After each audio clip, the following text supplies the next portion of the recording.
আগামী 22 তারিখ থেকে বইমেলা শুরু হতে চলেছে, সেদিকে নজর রাখা যাক। বিদেশ মন্ত্রকের ছাড়পত্র ছাড়া বইমেলায় বাংলাদেশের বুক স্টল না। Bangladesh high commission book stall রাখার অনুরোধ জানিয়েছে বইমেলা কর্তৃপক্ষকে। হাই কমিশনের অনুরোধে স্টল রাখতে নারাজ বইমেলা কর্তৃপক্ষ। আগামী 22 তারিখ থেকে শুরু হতে চলেছে কলকাতা বইমেলা। কথা বলবো শ্রেয়সী গঙ্গোপাধ্যায়, টেলিফোনে রয়েছেন আমাদের প্রতিনিধি। শ্রেয়সী, অত্যন্ত গুরুত্বপূর্ণ, বিদেশ মন্ত্রকের ছাড়পত্র ছাড়া বইমেলায় বাংলাদেশের বুক স্টলে একেবারে না কর্তৃপক্ষ। একেবারে দেখো, প্রত্যেকবারই কলকাতা আন্তর্জাতিক যে বুক ফেয়ার হয় সেই বুক ফেয়ারের অন্যতম আকর্ষণের জায়গা থাকে কিন্তু হচ্ছে বাংলাদেশের যে বুক স্টলগুলো থাকে। এবং এমনকি এক্ষেত্রে আমরা দেখেছি যে বাংলাদেশ কিন্তু থিম প্যাভিলিয়নও হয়েছে বইমেলার ক্ষেত্রে।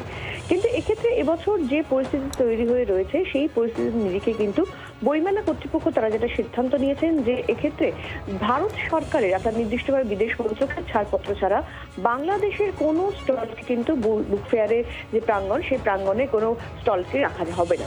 এক্ষেত্রে ইতিমধ্যে যেটা জানাচ্ছেন বইমেলা কর্তৃপক্ষ যে বাংলাদেশ ডেপুটি হাই কমিশনের পক্ষ থেকে তাদের কাছে অনুরোধ এসেছে যাতে বুক ফেয়ারের প্রাঙ্গণে বাংলাদেশের স্টল রাখা হয়। কিন্তু সেই অনুরোধে এই মুহূর্তে তারা কোনোভাবেই সাড়া দিতে চান না, কারণ তারা মনে করছেন এক্ষেত্রে তারা যেটা জানিয়েছেন কমিশনকে যে কমিশন যেন ভারত সরকারের থেকে ছাড়পত্র নিয়ে আসে এবং সেই ছাড়পত্র যেন নির্দিষ্টভাবে রাজ্য সরকারের মাধ্যমে তাদের কাছে এসে পৌঁছয়, তবেই কিন্তু সেক্ষেত্রে স্টল দেওয়া হবে।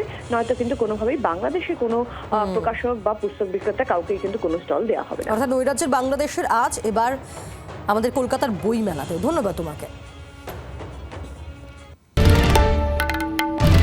বাংলার আওয়াজ, বাঙালির আবেগ, জি 24 ঘন্টা।